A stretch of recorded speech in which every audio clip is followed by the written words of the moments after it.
everyone, and welcome to Guardian Australia's book club.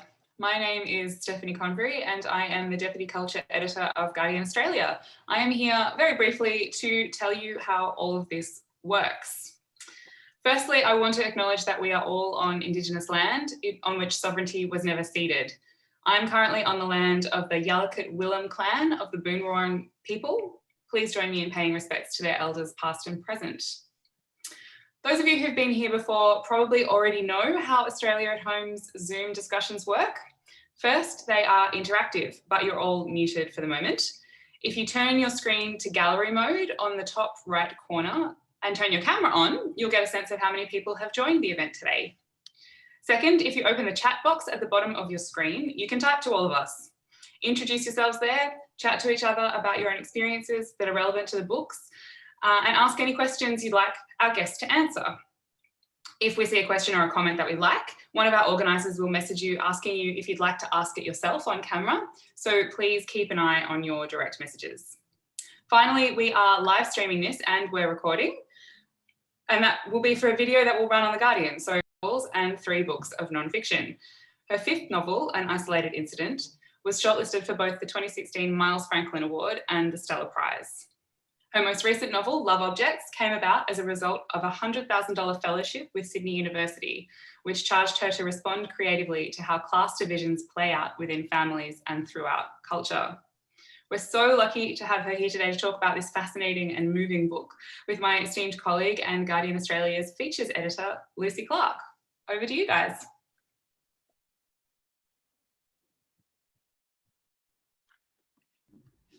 Thank you, Steph. Wait. Oh. Is that okay now? Great. Okay. Thank you everyone so much for joining us here today. It's really delightful to have the wonderful Emily Maguire here with us in what is a very busy week for her with the Sydney Writers Festival going on.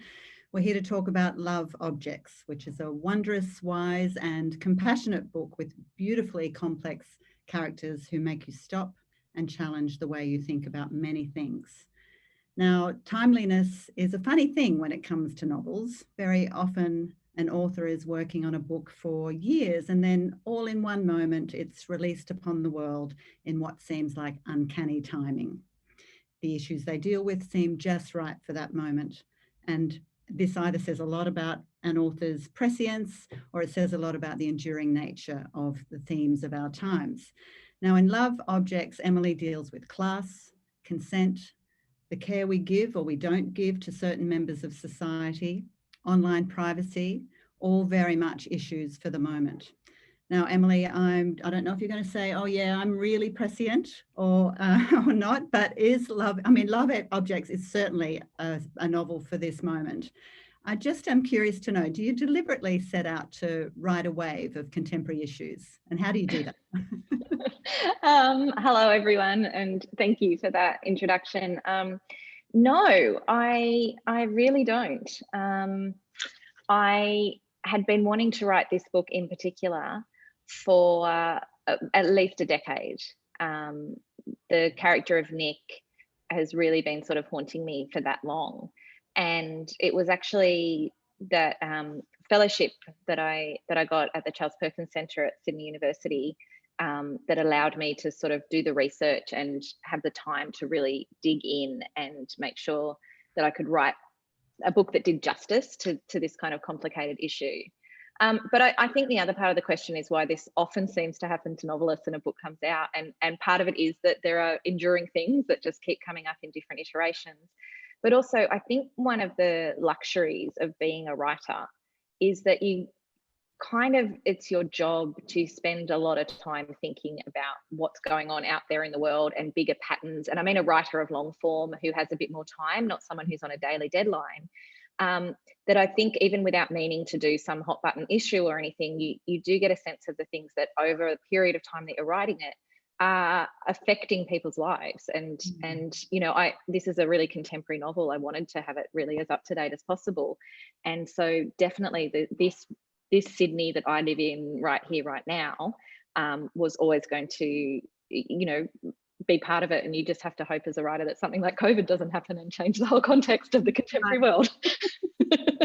I want to ask you in a minute what happened a decade ago that put Nick into your head. But first of all, I think for the audience today, if I could ask you to give a potted story, tell us what the story is. I also don't want to. I want to leave it up to you in terms of what specifics we talk about, because very often when people haven't read the books, you don't want to give away too much, but we also want to talk about it. So could you just tell everyone about the characters and the story? Yeah, so the story begins with Nick. She's to me, pretty ordinary 40-something woman. She's a proud, lifelong checkout chick. She likes to feed the neighbourhood stray cats, much to the annoyance of her rapidly gentrifying neighbourhood.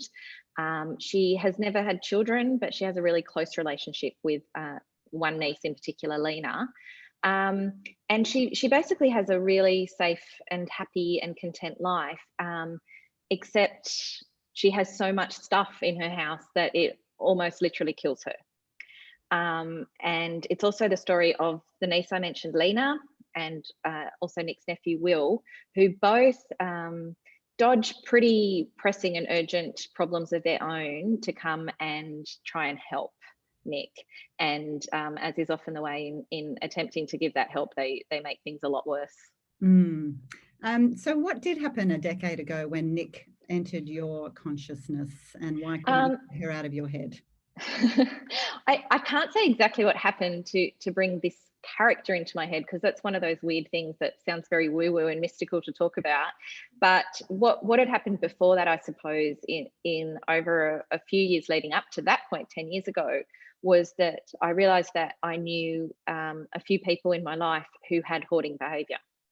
And I was interested in that as a friend or as a family member, and wanting to understand it just on that level. And it also struck me as someone who is always paying attention to the media more broadly, is how many pop culture and literary depictions of people who hoard just seem to bear no resemblance whatsoever to these people that I knew and loved. And so I guess Nick, my brain sort of came up with this character to I don't know, it's a weird thing that I don't know if everyone does this or just fiction writers or maybe just me, but acting out scenarios and all the possible what ifs around real situations, but using sort of fictional characters. So I think she came to me as this version of this, of someone who she would never use the H word herself. She would not, in her self-description, have anything to do with hoarding or her stuff at all. It's just not how she sees herself. And most people who know her would never have any idea of that either. That she is a perfectly functional, happy person interacting with the world. But there's just something that means that she has a really, really hard time letting go of whatever objects pass through her fingers, and that has managed to get to a point where it may cause actual real problems for her. So that character just stayed with me, and I would think about her almost like she was, well, not almost, I would think about her like a real person and feel upset and offended on her behalf, as I did of the actual people I know with this kind of behavior, whenever I would see something like another rerun of the TV show Hoarders, or, you know, a headline that's really salacious and sensationalist around hoarder house or whatever. And I would, you know, take that quite personally. And it was just this fellowship that I got a few years ago that allowed me to really put some concrete thoughts and research around this person moving around in my head. I'd really want to talk about the fellowship in a minute, but I'm curious to know, are the people that you know and love, do they feel a sense of justice now reading the nuance that you've introduced into this character and into this subject? I don't think they'll read it. Right. Okay. Is it? Yeah. Which isn't, no, it's not even that. It's just not. I mean, I actually come from a world. I know a lot of writers now because I've been doing it a long time, but it's not actually my home environment or necessarily my immediate community is one in which reading isn't that big a deal. And people will be proud of me and excited for me that I've published a book, but I actually don't expect many people that I know to read it. Okay, fine. Okay, so to the fellowship, it is really clear on every page of this book that there's so much background work going on there with research. I mean, you obviously have done a lot of work doing that, factual based research, which, a lot of people, when they think you're writing fiction, you can actually just make stuff up. But obviously there's got to be some verity involved when you're dealing with a very serious subject like this. Tell us about how that worked with the fellowship at the Charles Perkins Centre. Yeah, the Charles Perkins Centre is a medical research institute, and some of the thinking behind it is to bring together people who might not normally communicate and work together in the sort of silo of universities. So you'll have biologists working with neurologists, working with physicists, and they throw a creative writer into the mix as well, just to really make sure that there's all kinds of chaotic, but hopefully fruitful questioning and thinking going on. But it's also the medical research they specialise on there is what some people might call lifestyle diseases or non-communicable diseases. So things that you could say, being really blunt, we give ourselves through our behaviour or our lifestyles. So things related to obesity, to smoking, to alcohol, to various lifestyle things.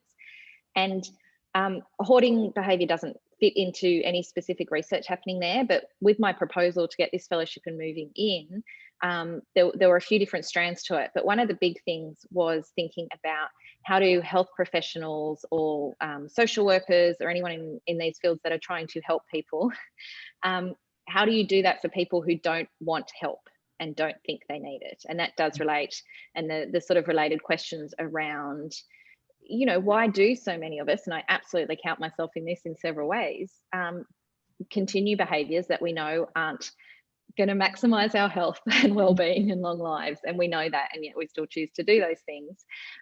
So I was definitely researching that psychological and behavioural side of it, but I also had the opportunity to, the Charles Perkins Centre has connections with several large hospitals in Sydney, with RPA and with Westmead Hospital. So through those communities to talk to some of the frontline staff working with people like Nick. It's no spoiler to say that her stuff nearly kills her right at the beginning of the novel, and she is taken to hospital by ambulance. When that happens in real life, very often the paramedics will report that the person they found at their home is probably not a safe environment for them to go back into. And so the social workers kick in and certain processes happen. So I was able to spend a lot of time talking to people who do that kind of work. And then also through that, eventually building up a lot of trust and space and speaking to people who are in treatment or have been in treatment for what is now mostly called hoarding disorder. Mm-hmm. And that was incredibly valuable time spent with these people. It's a condition that there's really actually very, very low levels of self-identification. Right. For a bunch of different reasons, and that was part of understanding the science and the understanding around the condition. Most people won't seek help for this because they don't want help. The behaviour actually makes them feel really good and they're happy. So is there shame involved here? There certainly is shame because you all know what people think of hoarding. Like even people with this behavior, even if they don't self-identify, they've probably had at least one or two encounters where people have made them feel shame, whether that was their intention or not, or they have felt shame. And there can also be a sense of I not seeking help because I don't want help. This actually makes me happy. Yeah. And this is one of the things that really differentiates it, as far as the research understands it now. Up until 2013, hoarding behaviour was sort of in the DSM, the Manual for Psychiatrists, as a symptom of other conditions, usually obsessive compulsive behaviour or dementia, certain forms of dementia. And some people with hoarding behaviour, that is the situation. But the thing that they now call hoarding disorder as its own separate thing, if you speak to people who are having this behaviour, that's one of the biggest differences. Someone with OCD is usually quite distressed by their behaviour. They have a compulsion that they're collecting the stuff and can't get rid of it. Or someone who is physically frail or suffering from dementia, their place might just be filling up and getting in a bad way because they can't do anything about it. But someone with what is at the moment labelled hoarding disorder, it actually has a great sense of happiness and safety from their stuff. And what makes them seek treatment if they do is something like what happens to Nick in the book, that they are physically harmed, or someone external. So it could be a child saying, I can't live in this house. It could be a spouse saying, I can't live with you anymore. It could be neighbours saying this place is a disgrace, we need to clean up our neighbourhood, but it's some kind of external voice coming in and telling the person you need to change, rather than any actual feeling of distress from the person themselves. Right, that certainly comes through in Nick's character. I just want to take a minute to remind the audience to please jump in the chat function to come up with any questions that you have for Emily, and we'll come to those in a little while.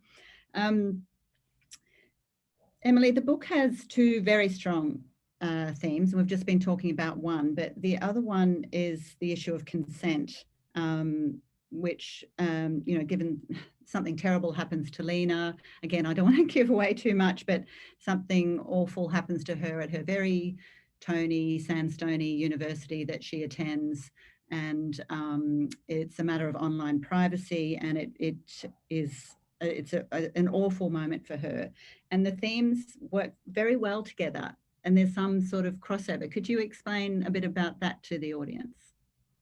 Yeah, so Lena is Nick's niece, and she is the one who finds Nick and realizes that she has been living in this extremely cluttered house. And so I don't know, we might get into this later, but for a lot of reasons, I wanted to write this central relationship as an auntie and niece thing, rather than say a parent or child. But Lena is 20 years old, she's at uni, she has a busy and full life. And I also was thinking about what would actually make her, apart from just loving her auntie, make her actually step away from her whole life in order to clean up her auntie's mess. And as I was thinking around that, and I was just spending a lot of time thinking about the experience of a 20-year-old woman at university, and from Lena's background, and for, I suppose, obvious reasons, again, to anyone who pays attention to the world at the moment, what came up was a situation where she has what is to her a consensual experience with someone, and then that bloke turns that into, you know, a thing to share around, and I guess a bonding experience with other men rather than anything to do with her. And thematically, I think what immediately I'd sort of already started writing that, and I thought, oh, this actually works really well together, apart from just something from Lena to run away from, because I think the thing of privacy is, I mean, I'm sure anyone watching here now will immediately get how devastating that is to your sense of privacy, to have what you thought was a private moment be shared. But I think Lena, with all her goodwill in the world, trying to fix her aunt's problem and clean up her house, doesn't get that what she's doing is actually a huge breach of privacy as well. So I thought that was interesting to play with those different concepts of privacy, and when someone needs intervention or not, and who has the right to do it. And I guess the other thing that came into all my thinking around that stuff as well is this idea, and it's sort of in the title of objects, of love objects. And both of these women are kind of turned into objects in a sense, or in that they're stuck with a label. So Nick has this label of hoarder put on her that doesn't have any relationship to how she thinks about herself. And Lena has what for her is a really actually fun and enjoyable encounter with this guy, and then she is turned into this label, which is victim, or which is, you know, all the terrible names that she gets called on social media or whatever, and her own experience of herself and her sexuality and her body is just taken away from her, and this label put on her, which is a similar thing that happens to often when people are given a diagnosis, for example, that they don't relate to. And the issue of consent with what she does at Nick's house. It's an extraordinary feat that you pull off. Actually, throughout the novel, there's this freighted sense that there's doom coming just from the act of cleaning a house, which is extraordinary. Really, it's an extraordinary feat, and you are reminded that Lena's only 20, and you do have to keep saying she's really young. You mentioned the auntie-niece relationship, which is so central to this book, as well as the auntie-nephew relationship. And, you know, so often motherhood is explored in novels, and it was so great to have this particular familial relationship explored in your book. And it certainly gave me pause for thought about my aunts, and also my nieces and nephews. And I wonder, you know, if you could tell us a bit about how you drew on your own experiences to explore that particular relationship. Yeah, I have a lot of aunts and aunties, and they were important to me growing up as well. A few in particular were that model of how else to have an adult life, or how else to be an adult woman. Like I love my mum, she's amazing, and she's a great influence on me in many, many ways. But she was one model with the family with 4 kids and in the suburbs. And I had, I have an auntie who is an artist, an auntie who's a musician, and who didn't have kids and had these different kind of lives. And then yeah, at some point I had to admit that's sort of what I have turned into. I'm now in my 40s. I don't have kids. I have, between my partner and I, we have, it feels like hundreds, but we have 14 nieces and nephews who are incredibly important in our lives. Like, we've become really, really close to them. And for someone who, I chose not to have children, and for lots of different reasons, as most people have a lot of complicated reasons around these kind of choices. But I couldn't have chosen to have all these kids in my life. Like, that's a gift that I didn't know I wanted, and that was completely down to other people's reproductive choices. Yes. And I would be bereft to not have these kids, and some of them now young adults, in my life. And it is a relationship I think about a lot, because it's amorphous. There's no official lines around it. And especially when the kids are younger, the family can move away, and you just no longer have this close connection with someone who is incredibly important to you. And I just really wanted to explore that, and a lot of people I've spoken to since the book's come out too, about what they love about that relationship is it's not necessarily specific to an auntie and a niece, or auntie and nephew. It is that thing of having an adult in your life who is an adult. They're not a peer, but they're also not a parent. Yes. And again, with the best will in the world, I mean, some people don't have great parents and great home lives, but even those who do, sometimes you need the adult who is not the parent, but they're still a guiding light and an adult. And that kind of relationship, which can be really fraught, because sometimes there will be that attitude of, why are you spending so much time with my kid? And all that can imply, but it just can be so important to young people and to older people who have that connection with the kids too. Sure, because you also explore the sense of responsibility that those kids have to an aunt who says she's not in need, appears to be in need because the system has kind of intervened, which brings me to the question about helping someone who says they don't want help, and how do you explain that in the context of your book? Yeah, so I guess the obvious example in the book is Nick's house. The hospital says it's not safe for her to go back as it is. Lena takes on that responsibility of making it safe, which Nick reluctantly agrees to at first, and then really panics and doesn't want her doing that. So it is pretty much done in secret. It is such a difficult situation. I mean, if we're talking about the specifics of hoarding behaviour, I think it's really important to be real about the fact that there are some really real harms that can come from this behaviour. And it is one of those questions that the healthcare system and also family members sometimes come to, which is, when do you intervene against someone's wishes if you think it is for their health and safety? And I don't have an answer for that question. It's one reason why I think it is good to explore in fiction, because you can sort of play out the scenario. But I think there are other sort of instances of that in the book as well. I'm really interested in the question of what happens to trauma, or just pain that hasn't developed into trauma, when you don't talk about it and deal with it. Because this is a family that does have maybe a little bit more than normal, but not overly dramatic stuff. It's the usual grief and loss that happens throughout life in a family, and but they don't talk about it. And there's a specific thing of the past is the past, and we're not dealing with this. And the idea that doesn't go away because you don't talk about it. It's still there. But are you going to be the one who's disrupting things or causing trouble or causing problems if you force those kind of confrontations and force those conversations against someone? If someone says, I don't want to talk about my past, we're not talking about it. Even if you think that is being damaging to your relationship or your family or whatever, you can't force that on someone. It changes the dynamic completely and becomes a new problem. So I feel like all that stuff is intertwined with the, again, very specific and more real life examples of intervening in a hoarding situation. Yes, and dealt with a lot of nuance in your book. I'm just going to jump in with a question from Mary because she has to leave early, but she has asked Emily, can you suggest where a person can get help? Yeah, gosh. A responsibility.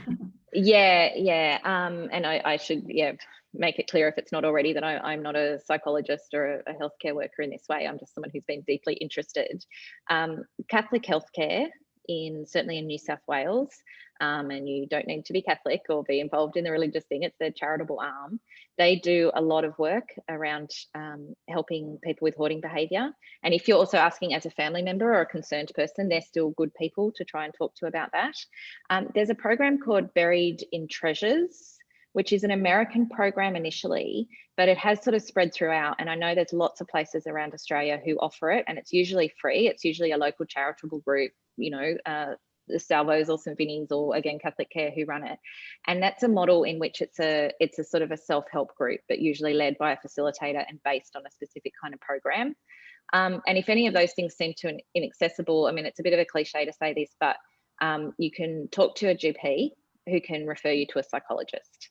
And there's mental health care plans that you can get a certain number of free appointments, and that can be a good place to start unpicking, again, even if you're a concerned family member or friend, whether there is a case for intervention or for serious help, because it's not always evident, particularly if it's someone else making the judgment that someone has a problem. Sometimes a little bit of unpicking needs to happen around that as well. But yeah, there are services out there. There's not one streamlined process in which this unravels, and the research is ongoing. The understanding of the condition is ongoing. If you do have a GP or see a psychologist who seems in some way glib about it or not to get it, then you should definitely feel free to walk out and find someone else, because there are people who really have a great understanding and compassion around this issue and can help. I've got another question here from Eye Weavers, and they're happy to go on camera to ask their question if they're ready to be shown. Hi, my name's Lee. My question was about the common belief that admitting the problem is the first step to overcoming it. So if the hoarder is comfortable, and I'm assuming that means they might think, yes, I like stuff, but not that there's an issue, then how do you approach that as opposed to forcing the issue with outside voices? And then do you think that makes hoarding different or similar to other mental illnesses? Yeah, it's a really good question. And again, I'll say I am not a psychologist or a mental health professional. So this is going off people I've spoken to.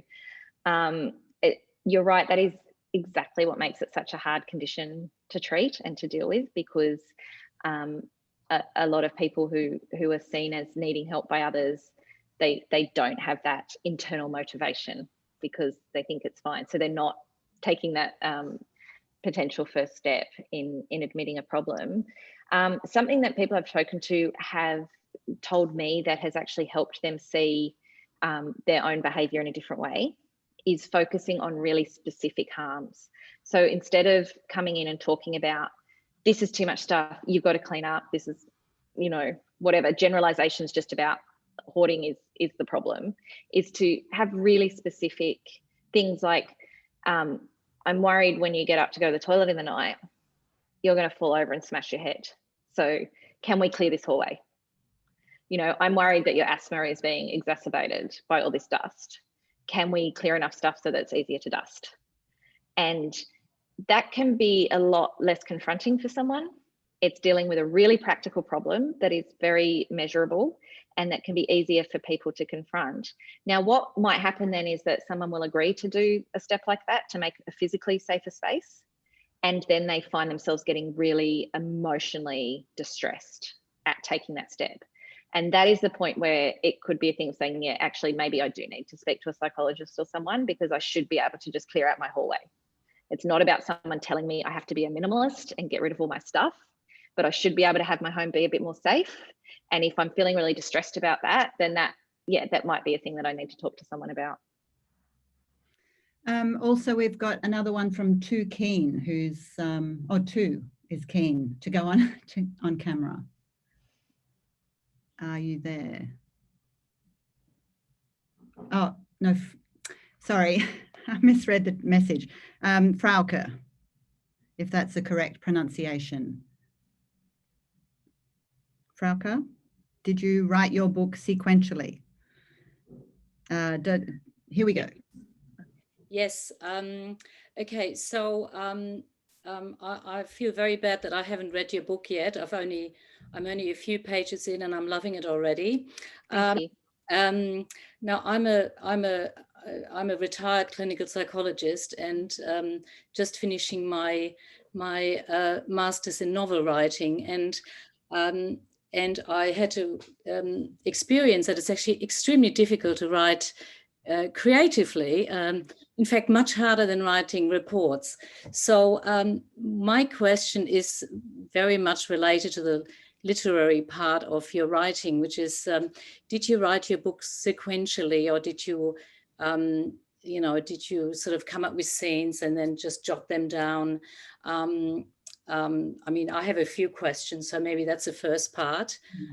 Sure. Yeah, I can speak about that. No, my first drafts are very messy. Mm-hmm. And actually the first draft for this book was all Nick, or all Nick's point of view. And eventually there are 3 point of view characters in there. And they were characters in the book, but they didn't have, we didn't go inside their mind. But it also wasn't it wasn't sequential in the way it is. I'm a very messy first draft writer. I often, I teach writing as well. And I think it's one of the great myths that people might not even realize they believe, which is that, when you sit down and write, it looks something like the finished book. And it almost never, ever, ever does, that first draft. And it doesn't matter if it's a mess, because no one's going to see it until you want them to. And especially if you are very busy, as many people are, trying to write in between, I would often write in small little fragments of time. And that meant that things, even if I thought I was writing sequentially, there would actually be big gaps and logic jumps and things changing. So later drafts were to smooth all of that out. But yeah, I don't think there's one right way to write a novel. You need to first of all get all the words down on the page that you can, and then sit back and look at what you've got and see if that in some way resembles the idea you had in your head at the beginning. And if it doesn't, then you've got some work to do to polish it up. Emily, can I pick up on that issue you just mentioned about, well, not the issue, but your choice to speak from 3 different perspectives, and the difficulty that must have posed, because, you are shifting between quite emotional scenes in which the protagonists have opposing views and emotions. How did you process that as a writer, or did you have to take breaks between Nick and Lena, or Lena and Will? Yeah, I didn't necessarily take breaks between them, but it would be different writing sessions, and it was often working more on one of them would then mean that I had to go back and change some stuff in the other. So it's sort of a process of layering and moving back and forth. To me, the big thing was, it was really important to me to have that kind of deep point of view. So I was really in the skin of each of the characters. And once I'd sort of done that, as I said, the whole first draft was Nick. So I felt very identified with her. I felt very deep in her and how she feels about her home and her things. So then when I sort of wrote the next draft with Lena coming in and Lena's attitude to the stuff, it made me really hate Lena. I felt really hostile towards her, because I still felt so attached to Nick and her point of view that I was writing Lena like a baddie. And this isn't a book of goodies and baddies. This is a book of people who love each other and are trying to do the right thing, but they have really conflicting ideas of that. So that obviously took a lot more work to spend a lot more time in Lena's point of view, particularly. Once I felt I got that, it was easier to switch back between them. I felt more like, I guess, what I sometimes feel like now in my real life, where I might have one of my nieces or nephews who I'm talking to and very empathetic, and then I hear their parents' point of view and I'm really empathetic with that. And I can see both sides and really see that they're trying to be good to each other and failing. And it's that kind of in between space as the novelist. Yes, the ever shifting sands of being an empath. We have a question now from Jennifer, who's asking, how common do you think hoarding is in the community? I guess that's a problem. If people don't self-report, it would be hard to know. Yeah. Exactly. So, oh, sorry, was that a question on screen? Well, I just wanted to thank Emily and also thank The Guardian for this really excellent forum. And I really appreciate, Emily, the depth of the research that you've gone into of this issue. Over the last few years, I've personally experienced 3 separate cases of hoarding associated with loved ones. And possibly it's my stage of life. I'm sort of more in touch with people's habits. But how common do you think it is out there in the community? So the statistics that I've been given and been shown is between 2 and 6%. But that is still a wide range in and of itself when you think of a whole population. And it is exactly as Lucy said, because so few people self-identify, because so few people seek treatment where it would be recorded, it's almost impossible to know. Like, I don't put much stock in those figures. Anecdotally, as soon as people learnt that I was working on this issue, they had stories for me. And just so many people. So even like when I was at the Charles Perkins Institute and I was talking to researchers about it, but people in the building and just in the larger community who knew I was there would seek me out, or they'd email me. They said, can we talk? Will it be private? You know, all that kind of stuff. And it is incredibly common. Some of the cases, it's interesting, you mentioned the stage of life, that there can be hoarding behaviour associated with dementia. So that can be an older age thing. But also, I think there's a stereotype that people with hoarding disorder are older, but that's often that's not true, for one thing. It happens at all ages. But one thing that does happen as people age is often they're living alone for the first time because someone dies or children leave home or for whatever reason. And there's no check on that behaviour then.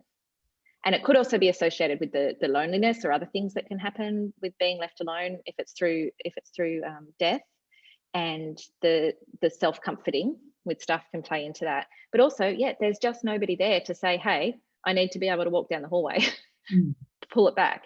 And so living alone is actually often when behaviour escalates. And because that tends to happen later in life, that is why there is sort of this perception that hoarding is an old age issue.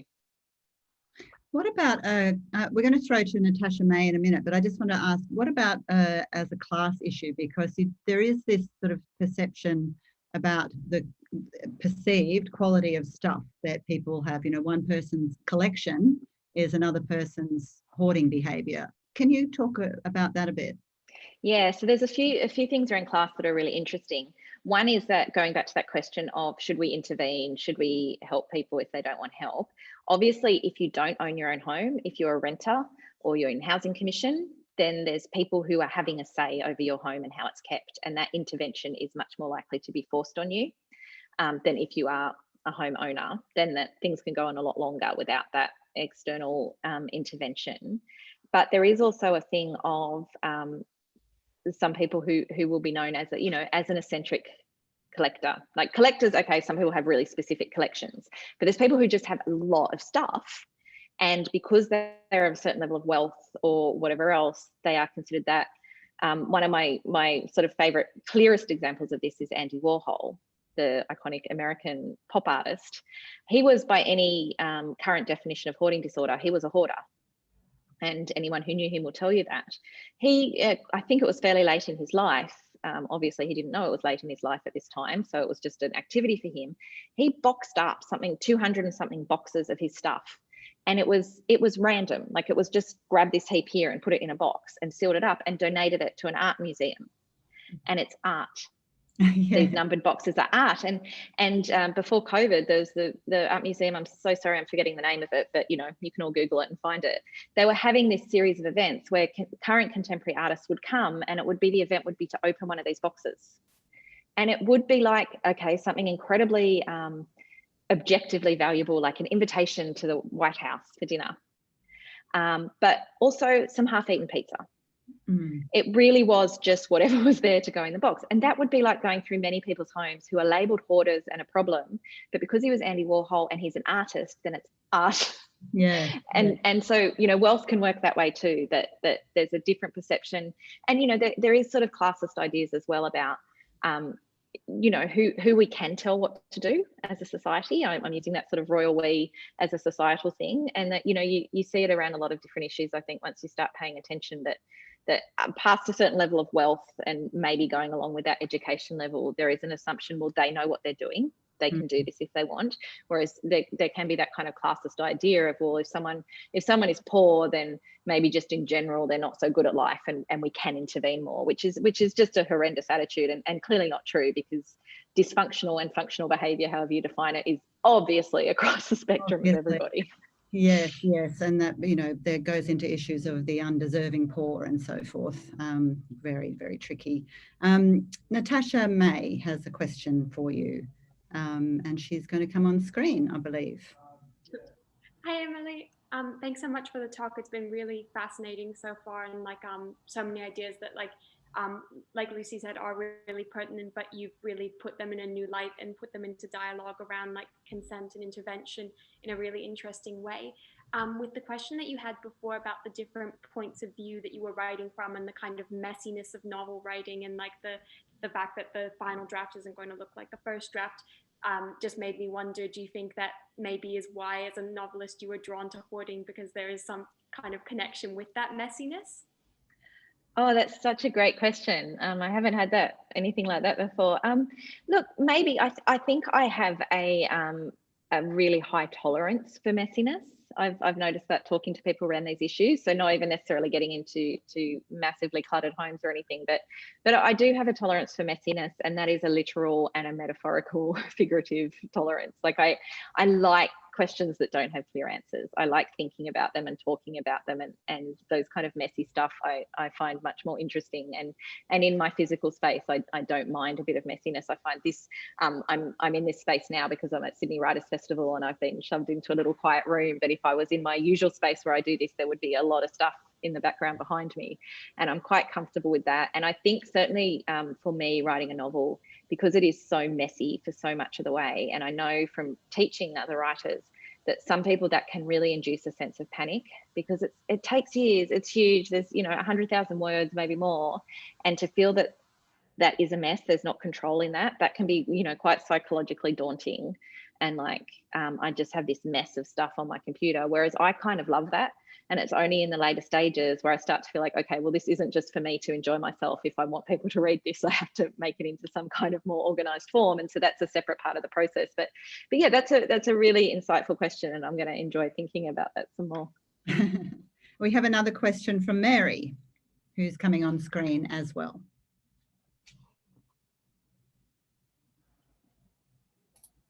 Hi, Emily. I'm just wondering, dealing with all these really raw emotions and complex characters, how does it impact on you? Thank you. That's also a question I think about a lot, and with my students that I work with as well. I used to think it didn't. I used to think that I could write whatever and just step away from it. And then at some point that just stopped happening. And writing my previous book, actually, An Isolated Incident, which deals about violence against women. And I did sort of have a real reckoning, I guess, with writing that, with realizing that I had to put some structure around my writing, just not write by myself to all hours of the morning, digging into these thoughts and these feelings. And so that's certainly carried through for this novel. I mean, this novel, because I spoke to so many people in real time, in real life while I was writing it, it was often very emotionally confronting. Yeah. And I felt a great sense of responsibility. And that is a good thing, I think, for a novelist dealing in these areas, to have that sense of responsibility and to take that seriously. And in a way it helped, because there's so clearly a boundary between real life and fiction. And that was a reminder of that my characters are made up. However real I hope they feel on the page for people to relate to that, that is not the same as people's real lives, people I know and care about and I'm talking to. And keeping that clear is actually really helpful. But also something I'll tell writers that I work with who are dealing with some dark and hard stuff is, you know what, I love writing, I love novels, I love reading. I think fiction and books are the most important thing in the world to me, but also it's just a book. If you're writing on it and it is causing you great distress or really getting in the way of stuff, walk away from it. It probably won't be forever. It might just be for a while, but I hate this idea of the tortured artist it's unnecessary. Some people have things that are torturing them, that's life, but this idea that somehow you write better or write things that are more important if you're in absolute torment, I think it's terrible, and I think it's damaging. And I will always tell my students that if you are feeling distress doing your work, then you can walk away from that work. It's just a novel. Come back to it later when you're ready. So this reminds me of, that's a fantastic question and answer. Thanks, Mary and Emily. But this reminds me of a quote from Sophie Laguna, who has written about this book, Love Objects. This wise, brave author gave me energy and passion and rage and made me want to write to change the world. I wonder if that's an impetus that you feel, Emily. I mean, writing to change the world is a fairly big call. Oh, yeah, I when I was a teenager, I really thought that was a thing, and I thought it was a thing I would do.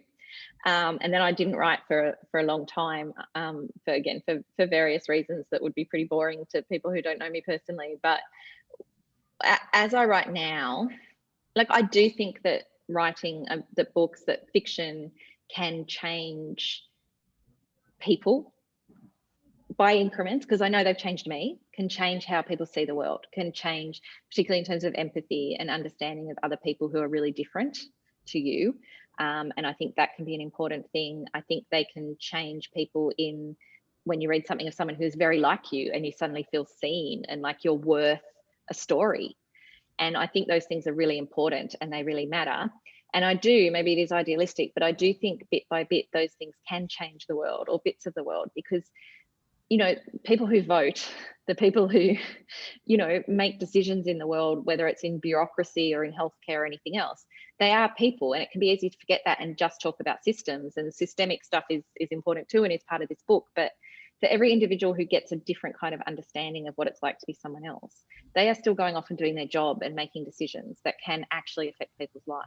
And fiction, it can be a part of that, and that increasing of empathy. But yeah, I don't sit down to think I'm changing the world today, because I don't think anything I'd write would be very good if I was doing that, actually. And also, if I knew how to fix a lot of these problems, I wouldn't be writing a novel. I would be putting out, here are the 10 points, and sticking them on walls around the city. I'd love to just go back to the fellowship at Sydney Uni just for 1 minute, because there's a part of that that is really curious to me, about actually being paid a salary as a writer, which is quite an unusual state to be in for writers in this country and many countries. I wonder how that affected the creative writing process for you, like knowing that you had this $100,000 that you were being paid to do a job, basically, that most people do all the time. But how does that affect the creative process? Yeah, okay, there's a few things to say about this. It is a unique experience. I've been writing, my first book was published in 2004. I have always had to do other work. Writing has not made my living. So to have a year in which I was being paid a salary and I didn't have to do that other work, obviously allowed me a lot more time to write. That's at the most basic level. And freedom. I didn't feel under that same, there's something about not lying awake at 3 a.m. worrying how you're going to pay the electricity bill that allows the mind to move more freely. And I think that's an important thing to recognize. And again, it's sort of thematic in this book too. Like, if there are a lot of problems that are really easily solved by having a bit of money. Yeah. And when you don't have it, those problems take over everything in your brain. So the time to write, and just not that preoccupation with how I'm going to pay bills, transformative, like amazing. But there was something else weird that happened, that for everything I've just said about how much I love books and writing and literature and value it, I had this intense feeling of guilt, like I don't deserve this. And I had to really question that, not just me personally, but why is a writer having this kind of income? And I had to really sort of sit in the discomfort of that and my own belief about what this work is and what we're doing. And, it raised a lot of thoughts for me around how I really think about, on that deeper level, once I'm forced to grapple with it, what real work is and what's important work. Because, not being grandiose about it, but I actually feel like when I'm writing something like this, that to me is more valuable to the world than when I was answering phones in a call centre. Yes, yes. It's not just that I enjoy it more. I do actually think that that is more value in the world. But a lot of people would say one of those things deserves pay and the other one doesn't. And I think those are interesting questions to think about as well. And how do you go forward with that? I mean, it must be hard to not have that anymore. Oh, yeah. So almost 15 years, I juggled all the balls in the air while writing to keep things paid. And then for a year, I didn't have to think about that. And then I came out and I thought, I don't know how I lived. I don't know how I lived without a salary. I had to remember and relearn. But fortunately, I mean, to be really blunt about money, for most novelists that I know, and definitely for me, $100,000 is more than a year's salary. It's several years. And so I was able to actually not spend it all in that year and give it, spread it out a bit, so that it's given me a bit more freedom beyond that year as well. Because I don't know, to some people that's not much, I know, but to me and to most, I mean, I think the average author in Australia from their writing earns about $12,000 or something like that. So $12,500, which is yeah, a travesty. Do you think you can see that money on the page? I think you can see. Oh, that's such an interesting question. Yeah, I mean, the book would have taken me a lot longer without that money, without that payment for that year sitting there working on it. It may have shown up in the lack of clarity and confidence, depending on how long I took, because, you know, I didn't realize that is something that would make a big difference. But just not worrying about money, that just really did allow a whole different mindset. And I think, you know, Charlotte Wood was the first person to have this particular fellowship, and her novel The Weekend came partly out of her time in there. And I've heard her say really similar things about just having that confidence that everything was sort of okay and taken care of for a year and you could just write. It does make a difference. Yeah, of course. Well, it's a travesty, as far as I'm concerned, that someone who makes a contribution to society, as you do, has to worry about paying the electricity bill at 3 o'clock in the morning. Are there any other questions? I wanted to do one last throw to the audience, because we've had some fantastic questions from the audience. Otherwise, we will look at signing off, because Emily, I'm sure, oh, there's one more. There's a thank you. Emily, I'm sure, has to move on to her next appointment at the Writers' Festival. Everyone who's watching, I cannot recommend this book enough. It is absolutely beautiful and beautifully written from one of our greatest authors. So Emily, I would like to thank you very much for your time today and say thank you to the audience. And we'll go back to Steph now to sign off. Oh, just let me please say thank you so much, Lucy. They were great questions, and the audience questions too. There were some really good ones there, and I appreciated having the opportunity to talk about it. Great to have you. And thank you. Steph. Thank you both, Emily and Lucy. And thanks to all of you who came and participated in the chat and shared your stories and your experiences and asked such brilliant questions. It's one of the best things about these book clubs is how interactive they are. So we do this every month. So stay tuned to The Guardian to find out who our guest will be next month in May. Australia at Home, who hosted us today, is sponsored by Essential Media, Principal Co, the Centre for Australian Progress, the Community Council of Australia and Guardian Australia. Next Friday, Australia at Home has its fortnightly catch-up of all things tech, featuring Lizzie O'Shea and Peter Lewis. So thank you all of you and have a lovely weekend.